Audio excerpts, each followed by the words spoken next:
boa recordação e uma menos boa do colégio? A boa recordação é, nos primeiros anos de vida do colégio, é realmente a forma como a comunidade nos aceitou. Quer dizer, fomos, de facto, foi quase um teste de cidadania, hoje chamada mais cidadania, na época não era assim considerada, mas não direi uma cidadania com efeitos de politização, mas uma cidadania no sentido de convivência e de liberdade da comunidade em que estávamos envolvidos, não é? Não havia muito os hábitos digamos, de diálogo, de respeito, etc., mútuo, não é?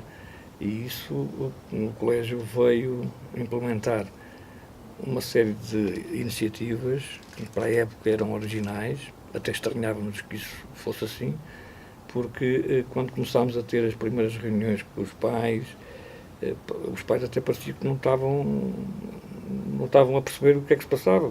Julgavam que era para se dizer que se tinha havido qualquer problema com os filhos ou assim.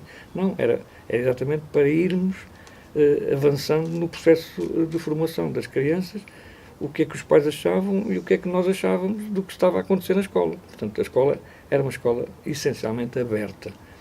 Os nossos professores foram realmente escolhidos, foram selecionados, tivemos grandes formações com as pessoas, no sentido de serem pessoas realmente abertas a um ensino muito mais na área pedagógica, muito mais, digamos, livre, não é? Portanto, a matéria tinha que ser dada na mesma, tudo isso, mas havia realmente uma comunicação com as crianças e uma forma de estar que talvez seja essa uma das razões porque muitas das crianças que hoje são adultos se lembram do próprio externato em si, não é?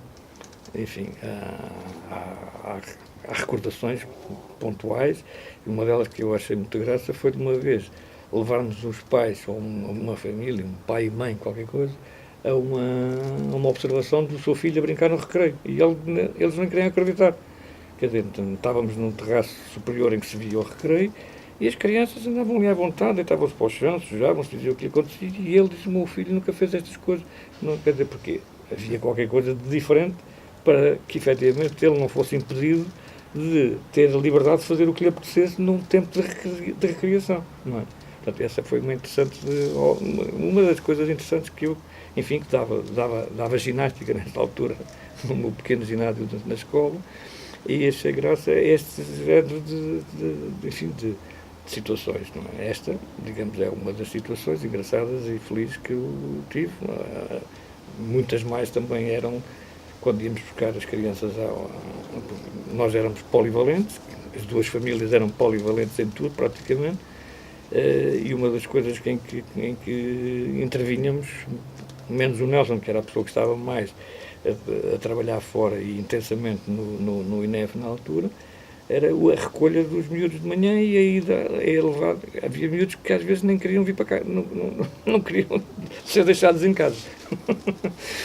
Portanto, era muito interessante e pronto, aquilo era uma festa permanente e uma brincadeira, mas não fugindo aos objetivos que era necessário ter, que era efetivamente os miúdos serem, enfim, bem tratados e terem sucesso na sua formação. Basicamente era isto, não é?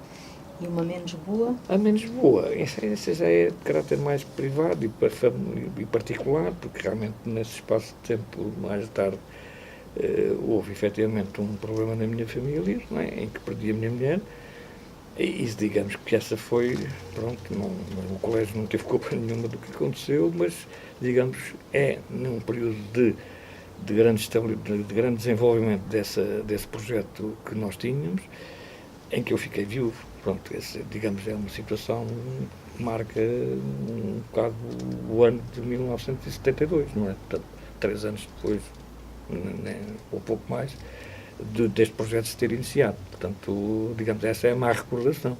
Quer dizer, eu nunca, se eu pus os pés no colégio e na livraria e galeria que, entretanto, criei nesse período de tempo, quase que podem-se contar pelos dedos da mão as vezes que eu voltei ao colégio, ou ao externato, não é?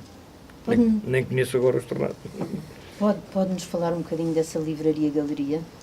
Essa já é digamos, uma atividade que não estava prevista de modo nenhum na criação deste projeto, não é?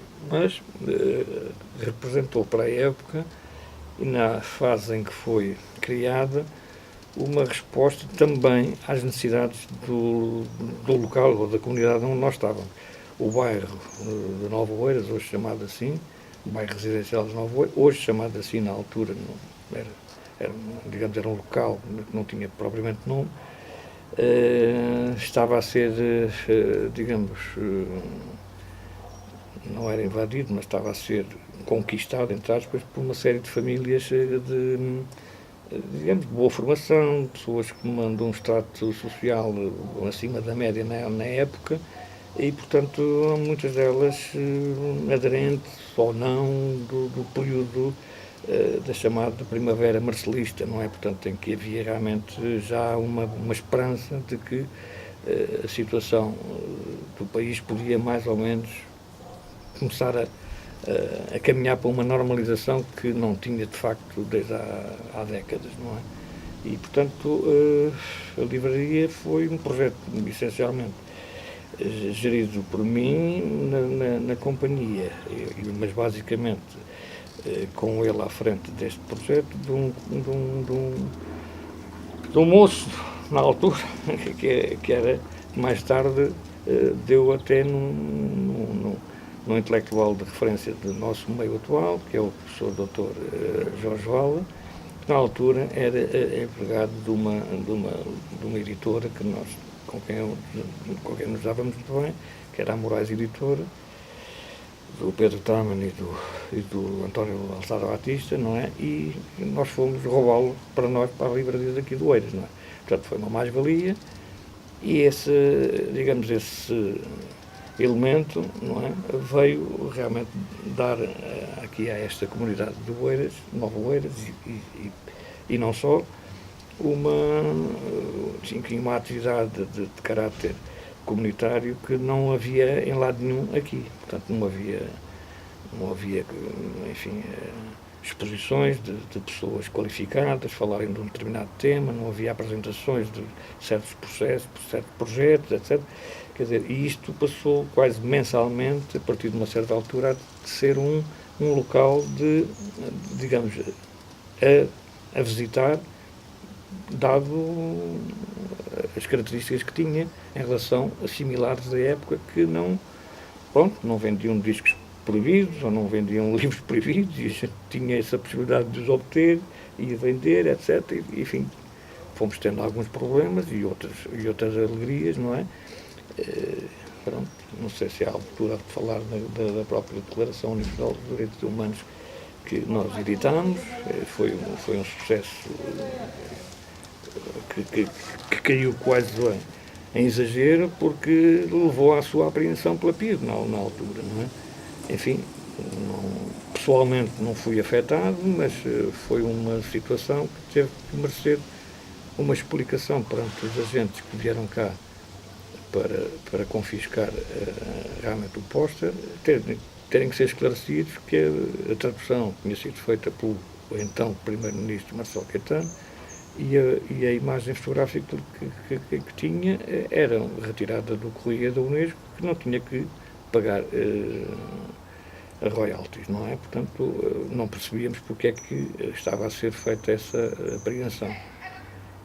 Foi-nos explicado que tinha sido o Bispo de Beja, que tinha